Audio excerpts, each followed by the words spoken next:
వధింపబడినటువంటి వారి ఆత్మల గురించి మనం ఈరోజు నేర్చుకోవడానికి సిద్ధంగా ఉన్నాం. యేసుక్రీస్తు 5వ ముద్ర విప్పాడు. మీరు వినండి, ఒక స్క్రోల్ ఉంది, ఒక గ్రంథం చుట్ట ఉంది. ఆ ముద్ర ఓపెన్ చేయగానే మళ్ళీ దానికి చుట్టబడినటువంటి కాగితము, దాన్ని మళ్ళీ ఓపెన్ చేయగానే ఇంకొక ముద్ర, ఇలా యేసుక్రీస్తు ఒక్కొక్క ముద్ర ఓపెన్ చేస్తూ 5వ ముద్రకు వచ్చాడు. 5వ ముద్ర ఓపెన్ చేయగానే వధింపబడినటువంటి వ్యక్తుల కోసం ఇక్కడ రాయబడినటువంటి విషయాలు మనం చూస్తాం. అయితే ఇక్కడ ప్రాముఖ్యంగా ఒక మాట మీరు చాలా జాగ్రత్త వినాలి. మళ్ళీ చెప్తున్నాను, చాలా జాగ్రత్త వినండి. ఈ లోకంలో మనల్ని యేసుక్రీస్తు మనకు తెలియజేసిన విధంగా అంత్యదినాలలో అనేక రకమైనటువంటి అబద్ధ బోధకులు వచ్చి మిమ్మల్ని మోసపరుస్తారు అనేటువంటి విషయాన్ని యేసుక్రీస్తు మనకు నేర్పించాడు. మోసంలో చిక్కుకొనకుండా బ్రతకాలి అంటే ఏం చేయాలి చెప్పండి? ఏం చేయాలి చెప్పండి? మోసపరిచేటువంటి వ్యక్తి చేతి నుండి బయటకు రావాలి అంటే ఈ వాక్యం అనేది మనకు తెలిసి ఉండాలి. వాక్యము తెలిసి ఉండకపోతే, వాక్యంలో ఉన్న విషయాలు అర్థం కాకపోతే మోసము చేసేటువంటి వ్యక్తుల చేతిలో ఈజీగా మనం ఏమవుతామో చిక్కుకుంటాం. మీరు వినండి, దేవుని యొక్క వాక్యంలో మీరు చూసినట్టుగా ఇక్కడ ఈ యొక్క శ్రమల కాలంలో ఉంటున్నాం. మీరు అంటే ఇక్కడ వాక్యభావం మనం లేము శ్రమల కాలంలో, కానీ వాక్యభావం గురించి మాట్లాడినప్పుడు శ్రమల కాలంలో జరిగేటువంటి సంఘటనలు మనం వింటున్నాం.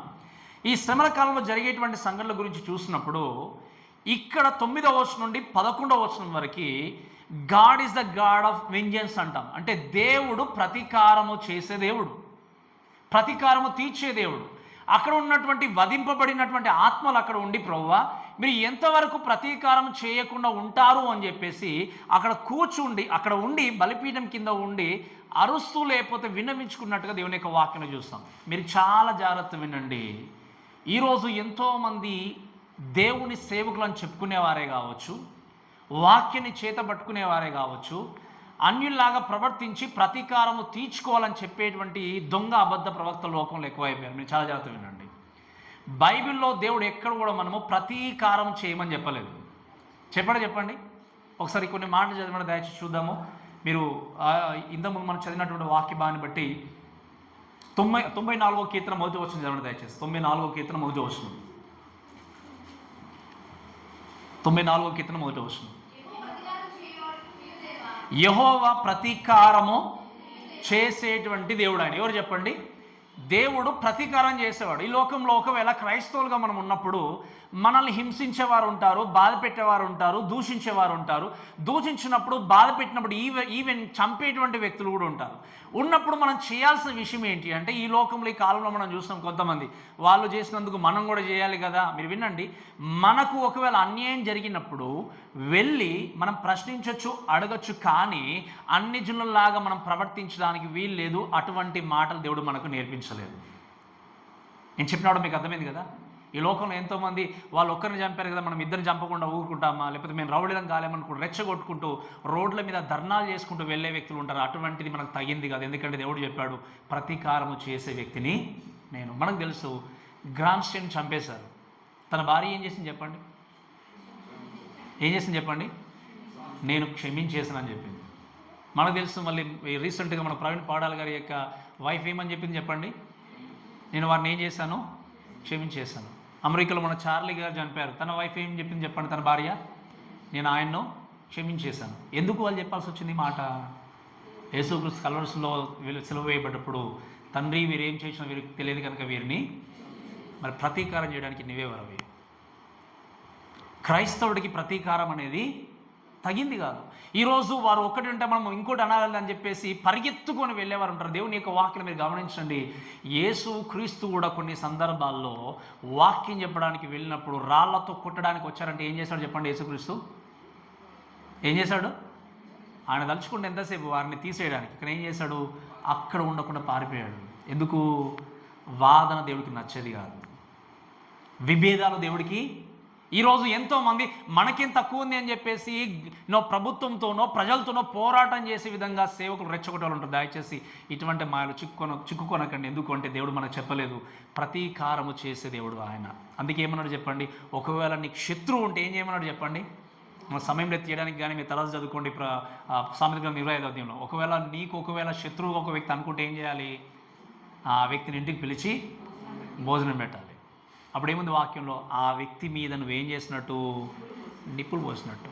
ఈరోజు ప్రతీకారముతో ఉండేటువంటి స్థితిలో ఉండడానికి. ఈ మాటలన్నీ నేను ఎందుకు చెప్పాను అంటే, ఈ ట్రిబులేషన్ పీరియడ్లో ఉన్నటువంటి ఈ వ్యక్తులు, శ్రమల కాలంలో ఉన్న వ్యక్తులు, వీళ్ళు ఏమని ప్రార్థన చేస్తున్నారంటే, ప్రతీకారము ఎంతగా మీరు ప్రతీకారం చేయకుండా ఉంటారు ప్రభు అని ప్రార్థన చేస్తున్నారు. పాత నిబంధనలు ఉన్నటువంటి విశ్వాసులు లేకపోతే దేవుణ్ణి అంగీకరించిన వాళ్ళు శత్రువు యొక్క నాశనం కొరకు ప్రార్థన చేసేవారు. కానీ క్రైస్తవులుగా మనము శత్రువు యొక్క క్షేమం కొరకు ప్రార్థించాలి, శత్రువు యొక్క రక్షణ కొరకు ప్రార్థించాలి, శత్రువును మార్చమని ప్రార్థన చేయాలి. కానీ ఇంకా చెప్పాలి అంటే, నిజమైనటువంటి శత్రువులు చెప్పండి మనకు. ఒక క్రైస్తవుడికి ఉండాల్సిన శత్రువులు ఎవరు చెప్పండి? ముగ్గురు అని చెప్పాను నేను. ఎవరు చెప్పండి? ఒకటి ఏంటి చెప్పండి? మొట్టమొదటి ఏంటి? మీ శత్రువు ఎవరు? మీ శరీరమే. మీకు అర్థమైంది కదా? మీ శరీరమే మీకు శత్రువు. మీ శరీర యొక్క ఆలోచనలో ఉన్నటువంటి శరీర క్రియలను జయిస్తే మీలాంటి గొప్పవాడు ఎవరు లేరు లోకంలో. ఇంకా మీలో ఉన్నటువంటి శరీర క్రియలను జయించాలి. రెండవది ఏంటి? అపవాది లేదా సాతాను. మూడవది ఏంటి? లోకం అనే విషయం మనం చూస్తున్నాం. కాబట్టి ప్రతీకారము చేసేటువంటిది మనకు తగింది కాదు. ఈరోజు ఈ మాటలు విన్న ప్రేమ దేవుని దయచేసి వినండి.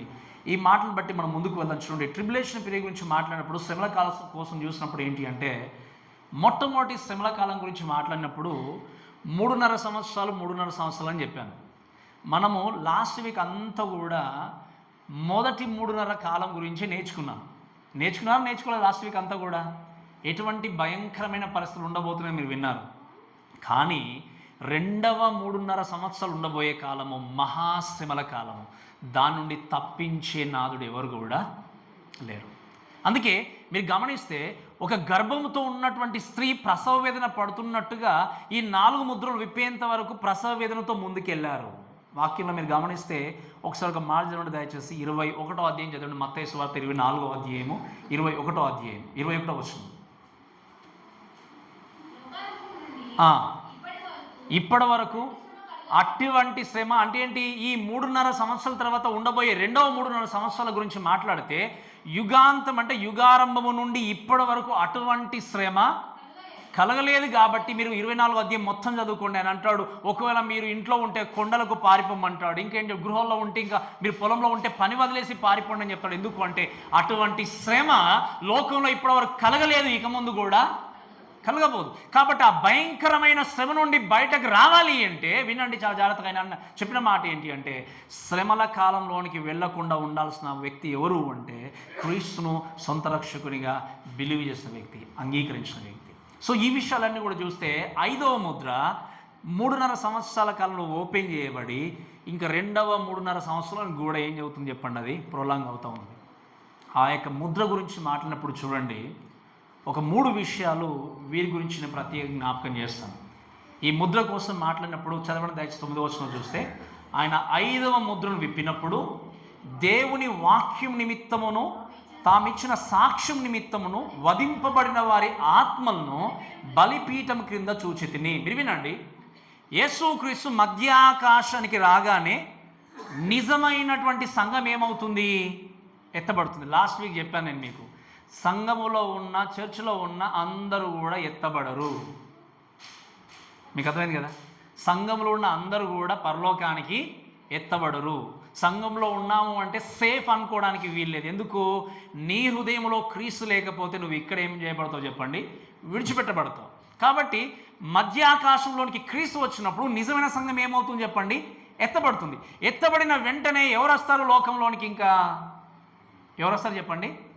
అంత్యక్రీస్తు వస్తాడు. మనం లాస్ట్ వీక్ నేర్చుకున్నాం. అంత్యక్రీస్తు వచ్చిన తర్వాత ఎలా వస్తాడు? అంత్యక్రీస్తు సమాధానం చెప్పుకుంటూ వస్తాడు.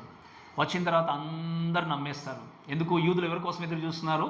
మెస్సియా కోసం. కాబట్టి ఈజీగా నమ్మేసిన తర్వాత ఆయన వెంబడించి ముందుకు వెళ్ళిన తర్వాత స్లోగా తమ యొక్క రియల్ కలర్నే కావచ్చు, నిజమైనటువంటి స్వరూపాన్ని కావచ్చు బయటకు తీసుకొచ్చిన తర్వాత మీరు వినండి, శ్రమల కాలంలో కూడా ఈయన నిజమైన క్రీస్తు కాదు అని గుర్తెరిగేవారు ఉంటారు.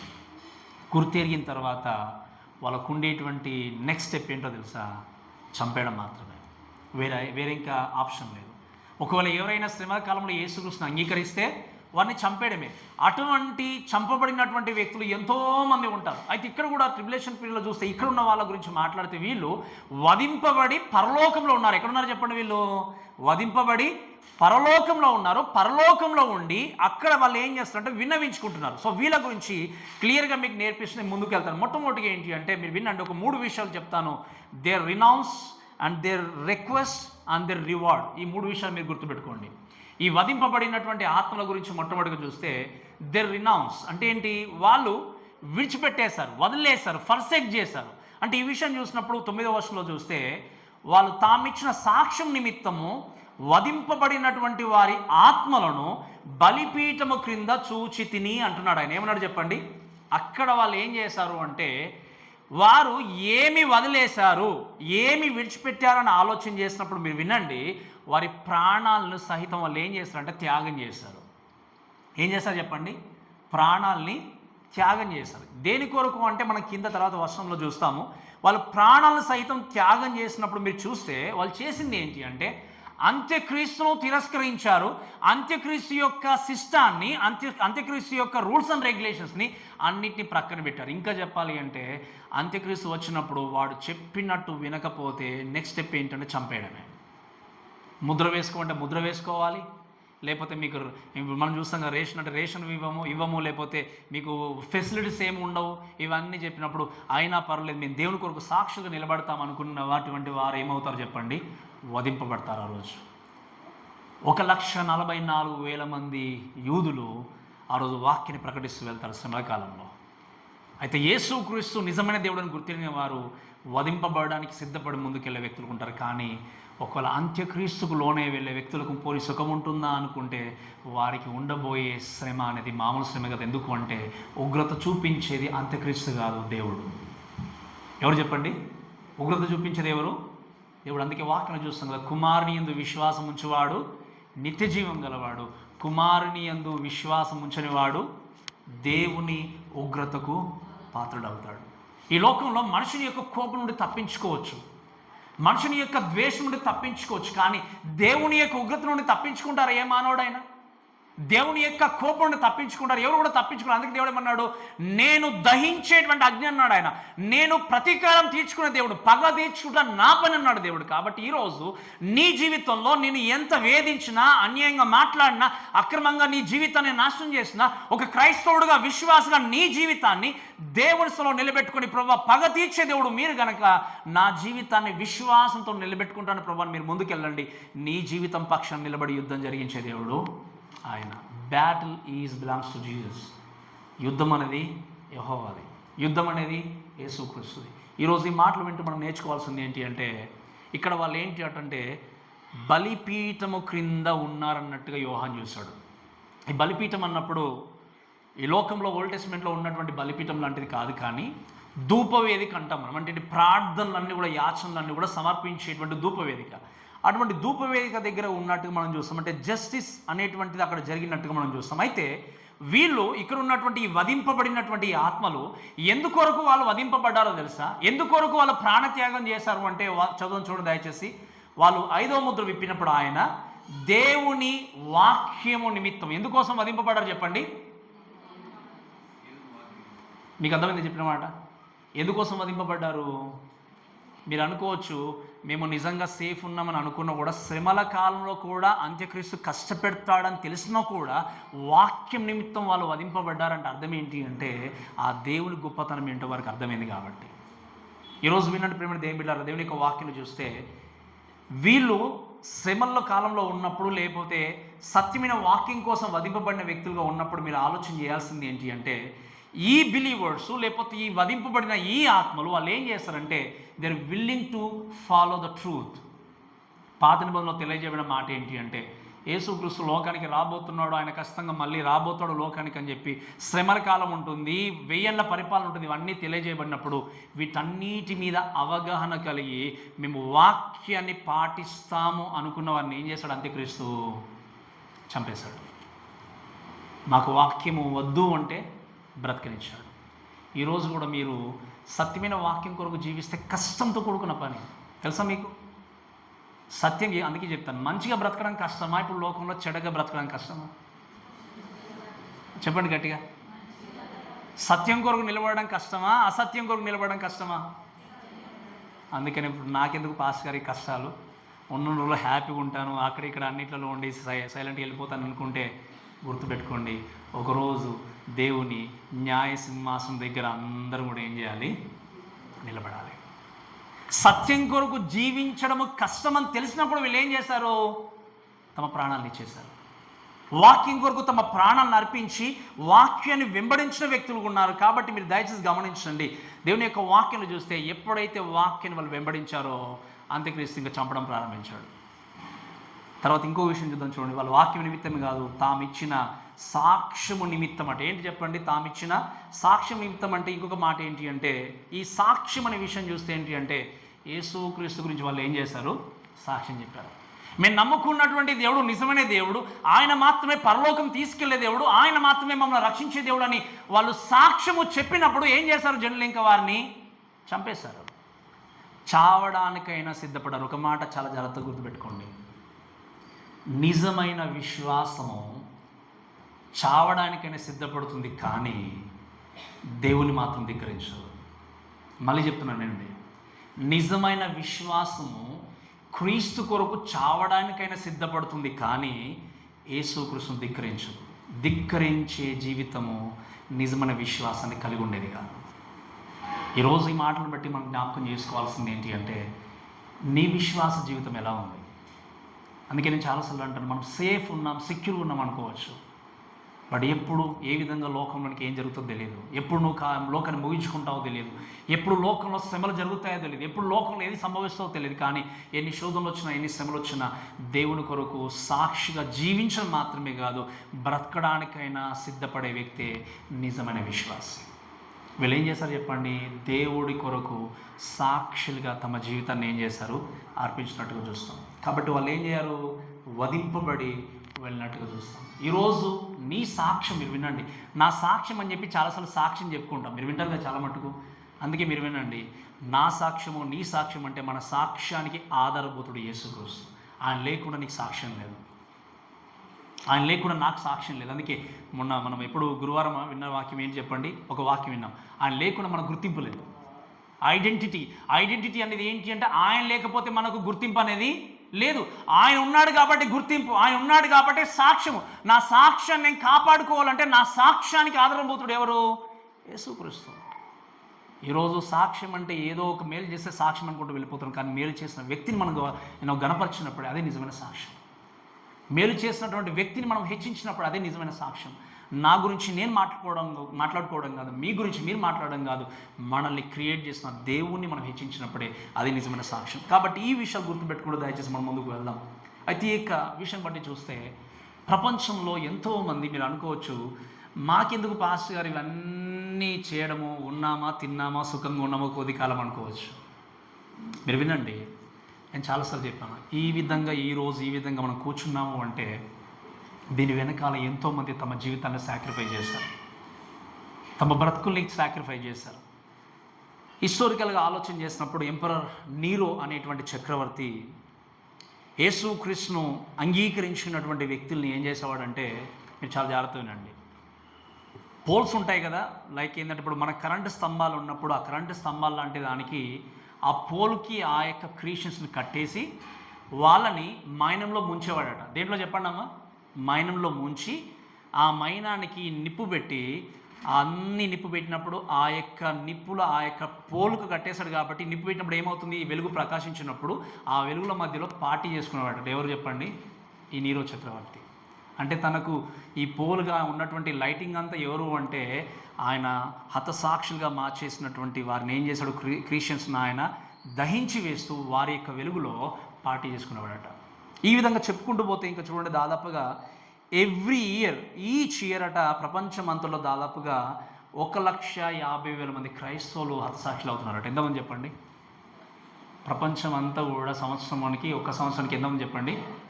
1,50,000 మంది. ఇటువంటి ఈ సిచ్యువేషన్లో ఉన్నప్పుడు మీరు చూస్తే, ఇంకా హిస్టారికల్గా మనం చూసేది ఏంటి అంటే, 1990 సంవత్సరం నుండి ఎక్కువగా క్రిస్టియన్స్ దేవుని కొరకు హతసాక్షులు అయ్యారు. అంతకుముందు తక్కువ. ఎప్పుడు చెప్పండి? 1990 సంవత్సరం నుండే ఎక్కువగా దేవుని కొరకు హతసాక్షులైన వారు ఉన్నారు. ఇప్పటికీ మనం చూస్తాం నైజీరియాలో కానీ ఇంకా డిఫరెంట్ కంట్రీస్లో కానీ everyday there are many people who are struggling to leave for their faith. దేవుని కొరకు నిలబడడానికి ఎంతో కష్టపడుతున్నారు, ప్రాణ సహితం వాళ్ళేస్తున్నారు. మీరు వినండి, నిజంగా వాళ్ళంటి గొప్ప సాక్షులు లోకంలో ఎవరు లేరు. ఈ విధంగా కష్టం వచ్చినా కూడా దేవుని కొరకు వాళ్ళు ఏం చేశారు? సాక్షులుగా లోకంలో బ్రతికినట్టుగా ఉన్నారు. ఇప్పుడు అందుకే ఈ సమయంలో వాక్యం వింటున్న మన అందరం కూడా దయచేసి వినండి. ఈరోజు నిజంగా నీ జీవితాన్ని ఒకవేళ నువ్వు అర్పించుకోవాల్సి వస్తే, మన సమయాన్ని దేవుడికి మనం ఇవ్వలేకపోతున్నాం, మన ప్రాణాన్ని ఏమి అర్పిస్తాం? అంతేకదా? నేను అడిగిన మాట మీకు అర్థమైందా? మన సమయాన్నే వెచ్చించలేకపోతున్నాం. కొన్నిసార్లు 2 గంటలు కూర్చోవాలన్నా, గంట కూర్చోవాలన్నా. నిజంగా మీ జీవితాన్ని దేవుడికి ఇస్తా అంటారా? నా కోరిక ఏంటి అంటే, రేపు ఏది మన సంఘానికి జరిగినా ఒక్క వ్యక్తి ఇక్కడ నుండి పారిపోకూడదు. ఒక వ్యక్తి అటువంటి విశ్వాస జీవితాన్ని మనం ఏం చేయాలి? కలిగి ఉండాలి. ఆ విశ్వాస జీవితాన్ని ఎప్పుడు కలిగి ఉంటాము అంటే, ఈ వాక్యం అనేది మన హృదయంలో ఉన్నప్పుడు, ఈ వాక్యం యొక్క విలువ మనకు తెలిసినప్పుడు. అందుకే నేను లాస్ట్ మన గురువారం చెప్పాను, ఎప్పుడు దేవుని యొక్క గొప్పతనం అర్థమవుతుందంటే నిన్ను తగ్గించుకున్నప్పుడు. నువ్వు తగ్గించుకోకపోతే దేవుని గొప్పతనం నీకు అర్థం కాదు. నేనే అని అనుకుంటే, నిన్ను వెచ్చించుకుంటే నీ జీవితంలో దేవుని గొప్పతనం ఎప్పుడు కూడా గుర్తించలేరు. ఈరోజు ఈ మాటలు ఉన్న ప్రేమ దేవుని దయచేసి వినండి. ఈ యొక్క వ్యక్తులు ఎంతోమంది ఏం చేస్తారంటే, దేవుని యొక్క వాక్యంలో చూస్తే శ్రమల గుండా వెళ్ళి కూడా దేవుని కొరకు హతసాక్షులైన వ్యక్తులుగా వీళ్ళు ఉన్నారు. అంతేకాకుండా మీరు చూడండి, రెండో విషయం ఏంటంటే, వాళ్ళ గురించి మాట్లాడితే, ఈ వ్యక్తులు జీవితాలను త్యాగం చేశారు. ఆ త్యాగం చేసిన వ్యక్తులు వాళ్ళు ఏం చేస్తుంటారు? విన్నవించుకుంటున్నారు, రిక్వెస్ట్ చేస్తారు. రిక్వెస్ట్ ఏంటి అంటే, మీరు చదవండి దయచేసి 10వ వచనం చదవండి. 10వ వచనం, వారు నాదా సత్యస్వరూపి పరిశుద్ధుడా, ఎందాక తీర్పు తీర్చక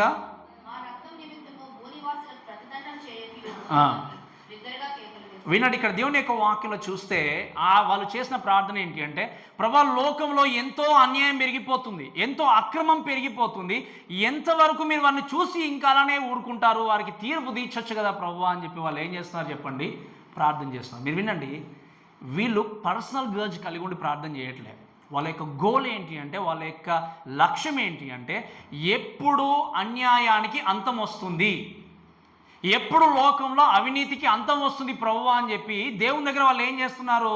వేడుకుంటున్నారు. ఈ అన్యాయం ఎప్పుడు ఆగిపోతుంది ప్రభువా, ఈ యొక్క అక్రమం ఎప్పుడు ఆగిపోతుంది, ఇదంతా కూడా ఆగిపోయేది ఎప్పుడుంది ప్రభువా అని ఎదురు చూస్తూ దేవుని దగ్గర కనిపెట్టుకుంటూ వాళ్ళు దేవుని అడిగినట్టుగా చూస్తాం. ఈరోజు ఈ యొక్క మాటను బట్టి చూస్తే మీరు ఆలోచన చేయాల్సింది ఏంటి అంటే, ఈ ప్రేయర్ గురించి మాట్లాడితే ఏంటంటే, ప్రేయర్ ఆఫ్ జడ్జ్మెంట్ అంటే ఏంటి? తీర్పు మీరు ఎప్పుడు తీరుస్తారు అనేటువంటి ప్రార్థన వీళ్ళు చేస్తున్నట్టుగా చూస్తాం. ఇక్కడ లౌడ్ వాయిస్తో వాళ్ళ వాక్యంలో చూస్తే రాయబడిన మాట ఏంటి అంటే, వాళ్ళు బిగ్గరగా ఏం చేశారట? కేకలు వేశారు. అంటే వాళ్ళు ఏం చేస్తారంటే, అర్జెంటుగా జరిగిపోవాలి. గ్రీక్ వర్డ్ చూస్తే ఏంటి అంటే, లైక్ క్రజ్. ఇక్కడ దేవుని యొక్క వాక్యంలో చూస్తే ఏంటి అంటే, క్రజు అంటాం. క్రజు అంటే ఏంటి అంటే అర్జెన్సీ, అంటే తొందరగా జరిగిపోవాలి, వెంటనే జరిగిపోవాలి. అది ఎప్పుడు జరుగుతుంది ప్రభువా అని ఏం చేస్తున్నారు? ఎప్పుడు వీళ్ళు అక్కడ ఉండి బిగ్గరగా కేకలు వేస్తూ దేవుని దగ్గర వేడుకుంటున్నారు. ఇది వేడుకున్నటువంటి ఈ టైం చూసినప్పుడు, ఇంకా వాళ్ళు చేసిన రిక్వెస్ట్ గురించి మాట్లాడినప్పుడు ఏంటి అంటే, వాళ్ళ యొక్క ఆశ ఏంటి అంటే, లోకములో అన్యాయం అంతరించిపోవాలి, లోకంలో సాతాను యొక్క ఆ యొక్క ఆధిపత్యం అంతరించిపోవాలి, చెడునది లోకంలో ఉండకూడదు. కాబట్టి ఇది ఎప్పుడు జరుగుతుంది అని చెప్పి వాళ్ళు ఏం చేస్తున్నారు? ఎదురు చూస్తున్నారు. ఒక మాట చెప్తాను వినండి, ఇక్కడ చాలా జాగ్రత్తగా వినండి. చనిపోయిన క్రైస్తవులకి లోకానికి సంబంధించిన కాన్షియన్స్ అనేది ఉంటుంది అనడానికి ఇది గుర్తు. లోకములో చెడుతనం ఉంది అని ఎలా తెలిసింది వాళ్ళకి? లోకంలో బ్రతుకున్నారు కాబట్టి. ఈరోజు మరణించినటువంటి క్రైస్తవులకు కూడా they have some kind of conscience towards earth. దాన్ని మనం కొట్టువేయడానికి వీల్లేదు. ఈరోజు నిజంగా నీవు దేవుణ్ణి అంగీకరించి దేవునిలో ముందుకు సాగుచున్నప్పుడు, లోకంలో నీతిని కలిగి, మీరు వినండి, ఈ చనిపోయిన ఈ వ్యక్తులు కూడా ఎప్పుడు అంతరించిపోతుంది ప్రభువా అని చెప్పి వాళ్ళు దేవుని దగ్గర విన్నవించుకుంటున్నారు. ఈరోజు మన చుట్టూ కూడా చెడు ఉండొచ్చు, అన్యాయం ఉండొచ్చు, అక్రమం ఉండొచ్చు, కానీ దాంట్లో పడిపోకుండా జాగ్రత్తగా నీ జీవితాన్ని కొనసాగిస్తే ఆయన దగ్గరికి నువ్వు చేరుకుంటావు. ఆయన దగ్గరికి నువ్వు చేరుకోవాలి అంటే ఈరోజు నువ్వు లోక సంబంధమైనటువంటి కార్యకలాపాల్లో పాల్పంపులు పొందుకోవడానికి వీలనేది లేదు. అందుకే దేవుణ్ణి వాళ్ళు ఏం చేస్తారో చెప్పండి, రిక్వెస్ట్ చేస్తున్నారు. How long until you avenge our blood అని చెప్పేసి వాళ్ళు ఏం చేస్తున్నారు, వాళ్ళు వేడుకుంటున్నారు. ఇక్కడ దేవుని యొక్క వాక్యంలో చూస్తే మమ్మల్ని చంపినటువంటి వ్యక్తులు లోకంలో ఉన్నారు ప్రభు, వాళ్ళు ఇంకా చెడుతనం జరిగిస్తున్నారు, ఎప్పుడు లోకానికి నుండి ఈ అక్రమను విడిపిస్తారు ప్రభు అని వాళ్ళు ఏం చేస్తున్నారు, వేడుకున్నట్టుగా చూస్తాం. ఈ మాటలు బట్టి మీరు చూస్తే దయచేసి వినండి, ఈ ప్రార్థన చేసినట్టుగా మనము ఇప్పుడు ఇలాంటి ప్రార్థన చేయడానికి వీల్లేదు. ఎందుకు నేను చెప్పాను, నిజంగా నేను ఒకరు హింసించినట్టయితే వాక్యం, నిన్ను హింసించే వారి కొరకు నువ్వేం చేయాలి, ప్రార్థన చేయాలని ఉంది. నిన్ను బాధ పెట్టే వారి గురించి ప్రార్థన చేయాలి. ఒకవేళ నిన్ను అన్యాయం చేసేవారు కావచ్చు, అక్రమం చేసేవారు కావచ్చు, నిన్ను బాధ పెట్టేవారు కావచ్చు, వారి గురించి నువ్వు చేయాల్సింది ఏంటి అంటే ప్రార్థన చేయడము, వారిని ప్రేమించాలి, కానీ వారికి ప్రతీకారం చేయడానికి వీలనేది లేదు.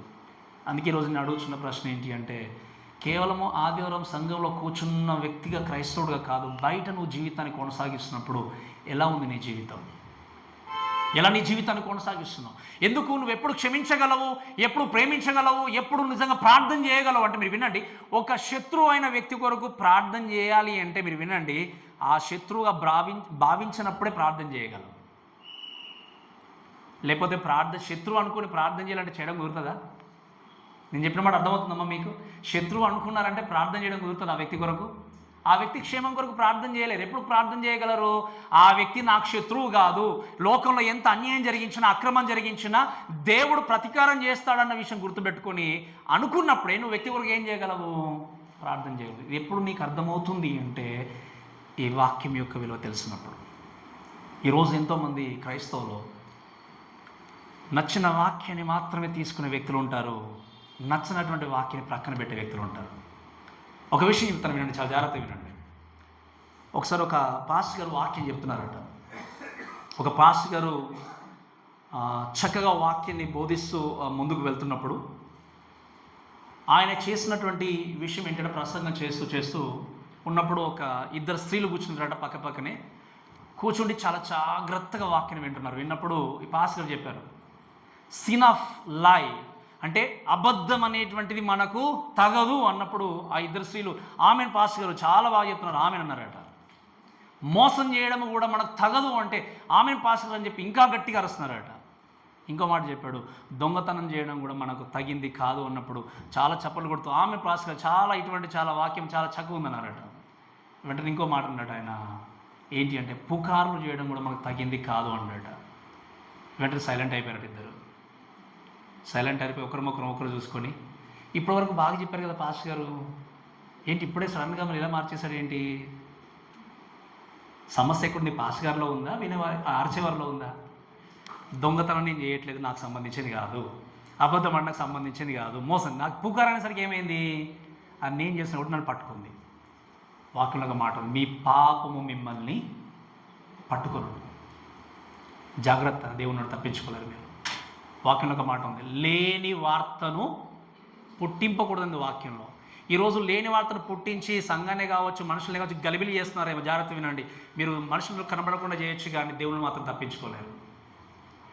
వినండి, ఎంతో జాగ్రత్తగా వీళ్ళు వింటున్నారు కానీ వెంటనే పుకార్లు అనేసరికి ఏమైపోయింది, బాగా చెప్పట్లేదు పాస్టర్ గారు, ఎందుకు మాకు నచ్చట్లేదు, మాకు ఏమైంది, ఇక్కడ పొడిచినట్టు అయిపోయింది, ఎందుకు మేము తప్పు చేస్తున్నాం కాబట్టి. నిజమైన విశ్వాసి అటువంటి మాట వచ్చినప్పుడు సరి చేసుకుంటాడు. నిజమైన విశ్వాసి కరెక్ట్ చేసుకుంటాడు. నిజమైన విశ్వాసి బ్రతుకుని మార్చుకుంటాడు. ఇక్కడికి మనం వచ్చేదంటే టైంపాస్ కోసం రావట్లేదు. ఇక్కడికి ఏదో కూర్చుండి ప్రశాంతంగా 2 గంటలు కూర్చుండి సైలెంట్గా చక్కగా వెళ్ళిపోవడానికి కాదు. మనకున్నటువంటి బలహీనతలను దేవునిలో కుమ్మరించి ఈ వాక్యం చేత సరి చేసుకోవడానికి వస్తున్నాం. సరి చేసుకొని నువ్వు రాకపోతే నువ్వు ఇక్కడికి వచ్చిన ప్రయోజనం లేదు. మనకు సమయం ఎక్కువ లేదు. ఇంకా వాక్యంలో చూస్తాం కదా, అన్నిటి అంతము సమీపమైంది. మనం లాస్ట్ వీక్ కూడా చూస్తాం, తన యొక్క పాపమునకు పరిహారం పొందినవాడు ధన్యుడు.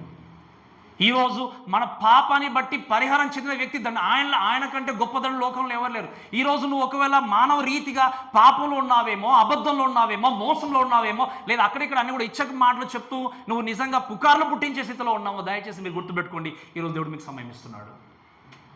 Change yourself, be a blessing to someone else.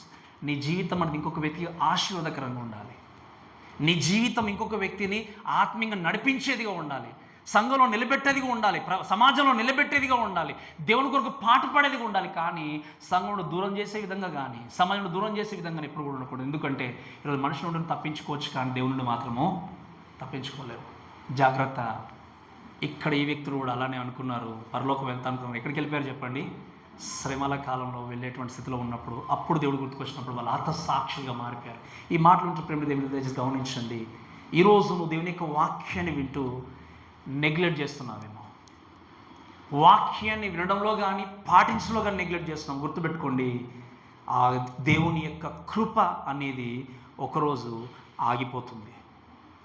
శ్రమల కాలం వచ్చినప్పుడు దేవా మమ్మల్ని మాకు సహాయం చేయని అని చెప్పి గట్టిగా అరుస్తున్నారు. కానీ అక్కడ సహాయం చేయడానికి దేవుని యొక్క కృప లేదు.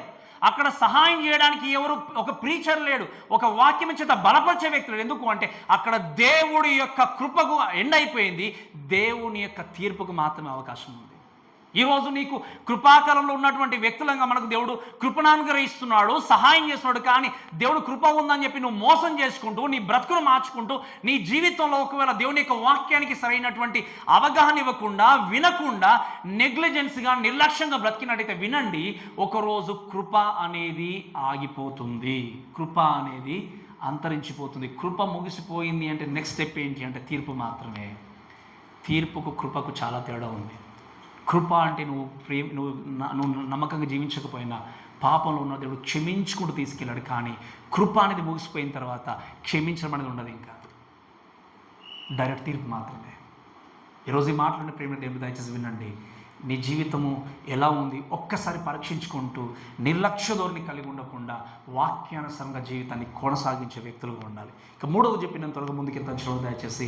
నాట్ ఓన్లీ దేర్ రిక్వెస్ట్, అంటే ఈ యొక్క రిక్వెస్ట్ని బట్టి వాళ్ళు మాత్రమే కాకుండా మూడవది ఏంటి అంటే దేర్ రివార్డ్.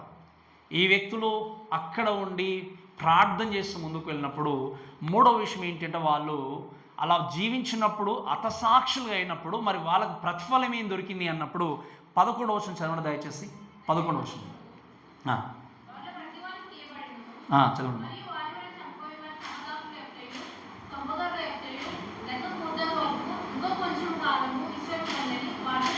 వినండి, మీకు అర్థమైంది. ఇక్కడ దేవుని యొక్క వాక్యం చూస్తే దేవుడు చెప్పేటువంటి విషయం ఏంటి అంటే ఇక్కడ వాళ్ళు ఎంతో అక్రమము ఉన్నా కూడా, అన్యాయం ఉన్నా కూడా లోకంలో జీవించి దేవుని కొరకు సాక్షులకు బ్రతికినప్పుడు వీళ్ళు ఇంకా ఎంతకాలం ప్రభువా ఈ యొక్క జనులకు ఈ చెడు నడత నడుస్తారు, ఈ విధంగా ఉంటారు అనుకున్నప్పుడు దేవుడు చెప్పిన మాట ఏంటి అంటే వాళ్ళని ఎంకరేజ్ చేశాడు. ఎంకరేజ్ చేసి ఒక 2 విషయాలు చెప్తాను వినండి. మొట్టమొదటి ఏంటి అంటే there are 2 things. First thing ఏంటి అంటే gift from God, and second thing ఏంటి అంటే వర్డ్ ఫ్రమ్ గాడ్. అంటే ఏంటి? ఒక బహుమానంతో కూడినటువంటి బహుమానాన్ని ఇచ్చాడు దేవుడు. రెండవది ఏంటి అంటే ధైర్యంతో కూడిన మాట ఇచ్చాడు. ఆ బహుమానం ఏంటి అంటే వాక్యం చూస్తే తెల్లని వస్త్రము వారిలో ప్రతి వానికి ఇయ్యబడింది. ఈ తెల్లని వస్త్రాన్ని గురించి మనం మాట్లాడినప్పుడు ఏంటి అంటే సైన్ ఆఫ్ ప్యూరిటీ, హానర్. వినడమా చాలా జాగ్రత్తగా. జయించువానికి నేను తెల్లని వస్త్రాలు ఇస్తానని చెప్పి 3వ అధ్యాయం 5వ వచనం మనం నేర్చుకుందాం. ఈరోజు లోకంలో మీకు అడుగడుగున అవమానం ఎదురవుతుందేమో, అడుగడుగున ఒకవేళ మీరు నిరాశ గుండా వెళ్తున్నారేమో, మిమ్మల్ని మెచ్చుకునేవారు లేకపోవచ్చు, ఆదరించేవారు లేకపోవచ్చు, సత్యము కొరకు నిలబడ్డప్పుడు మిమ్మల్ని దూరం పెట్టేవారు ఉండొచ్చు, ఒంటరిగా మిగిలిపోవచ్చు, మిమ్మల్ని నిజంగా గౌరవించినటువంటి వ్యక్తులు ఉండొచ్చు. కానీ గుర్తుపెట్టుకోండి, ఈ గౌరవ మర్యాదలన్నీ కూడా తాత్కాలికమైనవి. కానీ దేనికి మీరు లొంగకుండా, దేని విషయంలో మీరు రాజీ పడకుండా జీవిస్తే దేవుడు చెప్పిన మాట ఏంటి అంటే I will give you white robe. అంటే తెల్లని వస్త్రం ఏంటి అంటే it's talks about purity and honour. దేవుడు ఒకరోజు మనల్ని ఏం చేయబోతున్నాడు చెప్పండి? గౌరవించబోతున్నాడు. తనతో పాటు మనందరము కూడా మహిమపరచబడడానికి అవకాశం ఇస్తున్నాడు. నిజంగా మీరు ఆలోచన చేయండి, ఏ దేవుడైనా ప్రపంచంలో ఈ మాట అంటాడా? నాతో పాటు మిమ్మల్ని కూర్చుండబెట్టుకుని నా మహిమలో నేను మీకు చోటిస్తానని అన్నటువంటి వ్యక్తి ఎవరు ఉన్నారు లోకంలో? ఎవరు లేరు. అసలు మనకు అర్హత ఉందా? ఆయన దగ్గరికి వెళ్ళడానికి అర్హత లేదు. అలాంటిది ఆయన దగ్గరికి వెళ్ళి ఆయనతో పాటు కూర్చుండి ఆయనతో పాటు మహిమ పొందుకునేటువంటి భాగ్యాన్ని దేవుడు ఇవ్వబోతున్నాడు. ఎంత గొప్ప ఆధిక్యత ఆలోచన చేయండి. నిజంగా చెప్పాలంటే మనం అర్హులం కాము, మనకు అర్హత లేదు, యోగ్యత లేదు, నిజంగా ధూళి లాంటి బ్రతుకులు మనవి. కానీ దేవుడు ఏం చేశాడు? తనతో పాటు ఈ లోకాన్ని పరిపాలించేటువంటి భాగ్యం మనకి ఇవ్వబోతున్నాడు. అందుకే శ్రమల కాలము పూర్తయిన వెంటనే మధ్యాకాశంలో ఉన్న ప్రతి క్రైస్తవుడు ఆయనతో పాటు లోకంలోకి వచ్చి ఆయనతో పాటు లోకాన్ని ఏం చెబుతున్నాడు చెప్పండి? పరిపాలన చేయబోతున్నాడు. ఈరోజు అందుకే చెప్తాను చాలాసార్లు, తాత్కాలికంగా మీరు పోట్లాడుకుంటున్నారేమో, నాకు ఈ స్టేటు లేకపోతే ఈ యొక్క నియోజకవర్గం అన్నట్టుగా పోరాడుతున్నామేమో, కానీ దేవుడు ఏం చేస్తున్నాడు చెప్పండి? మీకు ఒకరోజు దేవుడు అత్యధికమైనటువంటి ఉన్నత స్థానాన్ని ఇవ్వబోతున్నాడు. అప్పుడు ఆ సింహాసనం మిమ్మల్ని తోసివేసే వ్యక్తి ఎవరు లేరు. ఇంకా చెప్పలేం. మన సంఘంలో కొన్ని పిలిచి దేవుడు ఈ ప్రగతి నగర్, ఈ కుత్బులాపూర్ అంతా మీకే అప్పగించవచ్చు. We don't know exactly. అది మీకు కావాలా? ఈ లోకంలో ఉన్న దాని గురించి ప్రయాసపడుతూ చివరికి వాక్యం చూస్తాం కదా, ఒకడు సర్వలోకాన్ని సంపాదించుకొని వాని ప్రాణాన్ని పోగొట్టుకుంటే వానికి ఏం ప్రయోజనం?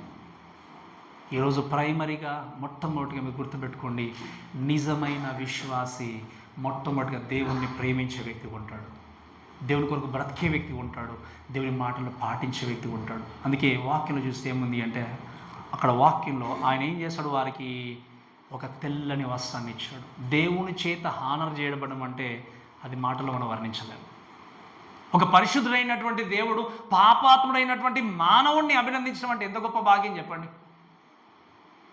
మీకు అర్థమైంది? నిజంగా ఇప్పుడు ఒక వ్యక్తిని మనం సన్మానిస్తున్నామో పొగుడుతున్నామంటే ఆయన కొంచెం అర్హుడు అనుకోవచ్చు. అసలు మనకి దేవుడితో మనం పోల్చుకునేటువంటి స్థితి ఉందా మనకి?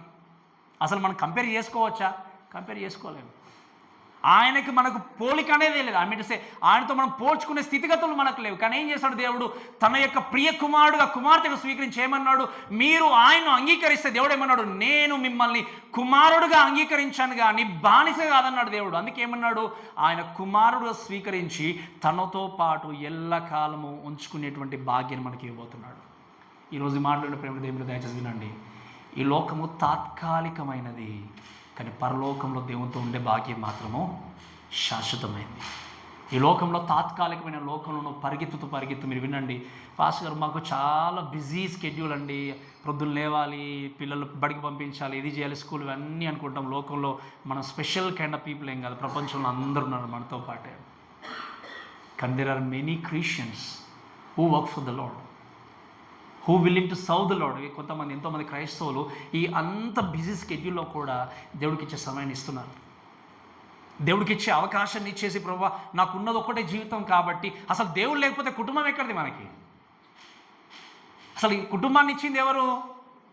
దేవుడు. ఇంకో మాట చెప్తానండి, మీరు చేసుకునే ఉద్యోగాల గురించి ప్లాన్ చేస్తున్నప్పుడు ఆ యొక్క ఉద్యోగంలో ఉన్నప్పుడు మీ యొక్క కంపెనీ పైన బాస్గా ఉన్న వ్యక్తి యొక్క ఆయన హృదయాన్ని టచ్ చేసి మిమ్మల్ని చూసుకోవడం విధంగా చేసిన వ్యక్తి ఎవరు అంటే దేవుడే. మీరు వినండి, ఈరోజు ఈ తాత్కాలికమైన దాంట్లో మనం చిక్కుకొని నిజంగా ఏం జరుగుతుంది అనుకోవడానికి వీళ్ళు. ఎందుకంటే నీ మీద బాస్గా ఉన్న వ్యక్తి యొక్క హృదయాన్ని కూడా ఆయనతో మాట్లాడుతూ ఆ హృదయాన్ని టచ్ చేసి కూడా మీతో పాటు వర్క్ చేసుకునే విధంగా ఉంచుకున్న దేవుడు కూడా ఆయన. ఎందుకంటే ఆయన ప్రేరేపించకపోతే ఎవరు కూడా మీకు ఉద్యోగాన్ని ఇవ్వలేరు. ఆయన ప్రేరేపించకపోతే మీ శాలరీ కూడా ఎక్కువ పెరగలేదు. అంటే ఓవరాల్గా చెప్పాలి అంటే నిజంగా మన జీవితానికి ఆదరణ, జీతాన్ని ఇచ్చి నడిపించేది ఎవరు? దేవుడు మాత్రమే. అవిశ్వాసం అనుకుంటాడు, ఒకవేళ ఇది కోల్పోతే నాకు నెక్స్ట్ ఏంటో, ఇది లేకపోతే నా జీవితం ఏంటో, నా బ్రతికేంటో, లేకపోతే ఇక్కడ ఉద్యోగం కోల్పోతే నా జీవితం ఏమవుతుందో అవిశ్వాసి బాధపడతాడు. కానీ విశ్వాసిగా మనం గుర్తుపెట్టుకోవాల్సింది ఏంటంటే మన జీవితాన్ని పోషించేది, నడిపించేది, జీతం ఇచ్చి తీసుకెళ్లేది ఈ లోకమైన వ్యక్తులు కాదు, దేవుడు. Do you believe this? ఇది నమ్ముతారా మీరు? నమ్ముతారా? చెప్పండి. నమ్మరా? నమ్మకపోతే ఆయన మేలను మీరు చూడలేరు. నమ్ముతేనే ఆయన యొక్క గొప్పతనం అర్థం చేసుకోగలం. Ultimately God can arrange anyone. ఆ రోజు ఏలియా ఎక్కడున్నాడు చెప్పండి? కరువుతో ఉన్నప్పుడు ప్రాంతం అంతా కూడా ఆయనకు భోజనం చేయడానికి కూడా ఎవరు దగ్గర లేరు. అప్పుడు ఏం చేశాడు దేవుడు? ఎవరితో పంపించాడు? ఇది నిజంగా జరిగిందా జరగలేదా? గట్టిగా చెప్పాలి. మరి నిజంగా జరిగినప్పుడు దేవుడు మీకు చేయలేదంటారా? చేస్తాడా చేయడా? చేస్తాడు. ప్రాబ్లం ఎక్కడ, సమస్య ఎక్కడ అంటే మన నమ్మకం ఉంచట్లేదు, మన విశ్వాసం ఉంచట్లేదు. అందుకే దేవుడు ఏమన్నాడు? మొట్టమొదటిగా మీరు ఆయన నీతిని, ఆయన రాజ్యాన్ని వెతకండి, అప్పుడు అవన్నీ అంటే మీరు ఏమి తిందుమో ఏమి త్రాగుదుమో అని అంటే మీరు ఆలోచన చేయకండి. ఎందుకంటే వాటన్నిటినీ ముందుగానే గుర్తెరిగాడు దేవుడు. అందుకన్నాడు ఆయన మాట, ఆకాశ పక్షులు చూడండి, అవి విత్తవుకోయేవో, వాటికంటే శ్రేష్ఠులుగా ఉన్నటువంటి మిమ్మల్ని దేవుడు వదిలేస్తాడా? వదిలేయలేడు. మన సమస్య ఎక్కడంటే మీరు పని చేసుకోవాలి, బ్రతకాలి, ముందుకెళ్ళాలి, కానీ దేవుడు లేకుండా ఏ పని జరిగించకూడదు. దేవుని సహాయం లేకుండా మనం ఏది కూడా ముందు లోకంలో పొందుకోలేము. ఆ విషయం గుర్తుపెట్టుకొని ముందుకెళ్దాం. ఇంకా చివరికి అది ముగిస్తాను చూడండి. వాక్యం రాయబడిన మాట ఏంటి అంటే, ఆయన 11వ వచనంలో, తెల్లని వస్త్రంలో వారిలో ప్రతి వానికి ఇవ్వబడిన మరియు వారి వలె చంపబడబో వారి సహదాసుల యొక్కయు సహోదరుల యొక్కయు లెక్క పూర్తి అయ్యే వరకు ఇంకా కొంచెము కాలము విశ్రమింపవాలని వారితో చెప్పాను. There will be word. ఒక మాట దేవుడు అన్నాడు ఏంటి అంటే, నువ్వు తప్పకుండా ఇంకో కొంతకాలం ఏం చేయాలి, నువ్వు విశ్రమించాలి, దేవుని సొంతం ఉండాలని చెప్పాడు. విశ్రమించడం అంటే ఎక్కడో దేవుడు వచ్చేంత వరకు నిద్రపోతున్నారని కాదు. మీరు తప్పుగా అర్థం చేసుకోకండి. ఇక్కడ ఒక వ్యక్తి యేసుక్రీస్తును అంగీకరిస్తే పరలోకము, యేసుక్రీస్తును అంగీకరించకుండా చనిపోతే నరకము. ఇంకా రెండే దారులు తప్ప, రెండే ప్రదేశాలు తప్ప వేరే స్థలం లేదు. దేవుణ్ణి అంగీకరిస్తే పరలోకం వెళ్ళాలి, అంగీకరించకపోతే నరకం వెళ్ళాలి. వేరే అవకాశం లేదు. ఇక్కడ ఉన్నటువంటి ఈ వ్యక్తులకి, మనకి దేవుడు ఒక రోజు లోకంలోనికి వచ్చి ఈ యొక్క భూమి అంతటిని కూడా దేవుడు తీసివేసి క్రొత్త భూమిని, క్రొత్త ఆకాశాన్ని ఏం చేస్తున్నాడు, దేవుడు నిర్మించబోతున్నాడు. ఆ క్రొత్త భూమి, క్రొత్త ఆకాశం మనం ఏం చేయబోతున్నాం చెప్పండి, ఉండబోతున్నాం. అటువంటి నిరీక్షణ కలిగి మనందరం కూడా చేయాల్సింది ఏంటంటే, నమ్మకంగా ముందుకు వెళ్ళాలి. కాబట్టి ఈ మాటను బట్టి గుర్తుంచుకోవాల్సింది ఏంటి అంటే, మనం 7వ అధ్యాయం తర్వాత నేర్చుకుంటాం. There are many people, uncounted people. ఏంటి అంటే, లెక్కింపబడడానికి కూడా వీలు లేనంత మంది దేవుని కొరకు హతసాక్షులు అవుతారు. మరి ఇటువంటి సిచ్యువేషన్లో మన వాక్యం నేర్చుకుంటున్నప్పుడు, ఈ రోజు నువ్వు అటువంటి శ్రమల కాలంలోనికి వెళ్లకుండా జీవితాన్ని కొనసాగిస్తూ వెళ్తున్నప్పుడు, మనం నేర్చుకోవాల్సింది, మనం చేయాల్సింది ఏంటి అంటే, మన యొక్క మెయిన్ రెస్పాన్సిబిలిటీ ఏంటి అంటే, to remain faithful even when we don't understand what God is doing and he knows the best. మన జీవితంలో ఒకవేళ నిజంగా దేవుడు నా పట్ల ఏం చేస్తున్నాడో నాకు అర్థం కావట్లేదు, నా యొక్క మార్గం ఏంటో తెలియట్లేదు, రేపు ఏం జరుగుతుందో నాకు తెలియదు అనుకున్నట్టు స్థితిలో నీవు ఉన్నట్టయితే, even if you do not know what will happen tomorrow, still trust him because he is faithful one. He knows your future. మీ భవిష్యత్తు ఎరిగిన దేవుడు ఆయన, నీ జీవితాన్ని ఎరిగిన దేవుడు ఆయన. రేపు ఏం జరుగుతుందో భవిష్యత్తులో నువ్వు భయపడుతున్నావేమో ఈరోజు, కానీ వినండి, నీ భవిష్యత్తు నీకు తెలియకపోయినా, నీ జీవితం నీకు తెలియకపోయినా, నీ భవిష్యత్తును ఎరిగి భవిష్యత్తులోనికి వెళ్ళినటువంటి దేవుడు ఎవరు అంటే యేసుక్రీస్తు. ఆయన ఉండగా మన జీవితానికి లోటు అనేది లేనే లేదు. ఈ విషయాన్ని గుర్తుపెట్టుకున్న వ్యక్తి దేవుని యొక్క మహిమ కొరకు జీవించగలడు, దేవుని కొరకు బ్రతకగలడు. కాబట్టి ఈ వాక్యాన్ని బట్టి ఒక్కసారి మన జీవితాన్ని మనం పరీక్షించుకుంటూ ముందుకు వెళ్దాం. మనకి ఇంకో కొద్ది కాలమే సమయం ఉంది. వీ డోంట్ నో ఎప్పుడు యేసుక్రీస్తు లోకానికి రాబోతుందో మనకు తెలియదు. ఈ ఉన్నటువంటి ఈ టైంలోనే ప్రభువా, ఆ భయంకరమైనటువంటి మహాశ్రమ కాలంలో నిజంగా ఎటువంటి కష్టాలు ఉన్నాయో, బాధలు ఉన్నాయో, ఆ రోజు ఆ స్థితిలో ఉన్నటువంటి ఏ వ్యక్తిని తప్పించడానికి ఎవరు కూడా ముందుకు రారు, ఏ నాదుడు లేడు. మరి అటువంటి భయంకరమైనటువంటి శ్రమల కాలంలోనికి వెళ్లకుండా ఉండాలి అంటే ఉన్న ఒకే ఒక్క ఆప్షన్, మార్గం ఏంటి అంటే, ఈరోజు యేసుక్రీస్తుని నీ హృదయపూర్వకం నువ్వేం చేయడము, విశ్వసించడము. ఎందుకంటే విశ్వసించిన వ్యక్తిని ఖచ్చితంగా దేవుడు ఏం చేయగలడు, తన దగ్గరికి తీసుకునగలడు. మరొక్కసారి మీ హృదయాన్ని పరీక్షించుకుంటూ, నిజంగా మీ జీవితంలో అటువంటి నిశ్చయత లేకపోతే, విశ్వాస జీవితం లేకపోతే, ఒక బలహీనమైన విశ్వాసం ఉంటే, ప్రభువా మీ కొరకు, మీ వాక్యం కొరకు నేను బ్రతికేటువంటి విశ్వాస జీవితాన్ని, ఈవెన్ వీలైతే ప్రభువా ఎన్ని శ్రమలు ఎదురైనా కూడా నేను జీవించే విశ్వాసం నాకు దయచేయండి ప్రభువా అని ఒక చిన్న ప్రార్థన చేసుకోండి. ఖచ్చితంగా దేవుడు మీ విశ్వాస జీవితాన్ని బలపరుస్తుంది. మీరు వినండి చాలా జాగ్రత్తగా. మీ విశ్వాస జీవితాన్ని బలపరిచేది దేవుడు మాత్రమే. మీ ఆత్మీయ స్థితిగతిని ఎదిగింపజేసేది దేవుని యొక్క వాక్యం మాత్రమే. లోకంలో కొన్నిసార్లు ఒక వ్యక్తిని బట్టి కృంగిపోవచ్చు, మన బలహీనం కావచ్చు, కానీ నీ విశ్వాస జీవితంలో నువ్వు ఎదగాలి అంటే ఎవరి యొక్క తోడు ఉండాలి చెప్పండి? మీకు దేవుని తోడు ఉండాలి, దేవుని వాక్యం ఉండాలి. కాబట్టి అటువంటి స్థితిలో మనం నడిపిస్తూ ఖచ్చితంగా దేవుని యొక్క మహిమ కొరకు మనం బ్రతుకులాగున, విశ్వాస జీవితంలో పరిగెత్తుతూ దేవుని కొరకు జీవించలాగా దేవుడు మనల్ని ముందుకు నడిపించిన ప్రార్థన చేద్దాం. కాబట్టి మాటలను మనం దేవుడు దీవించి ఆస్వాదించును గాక.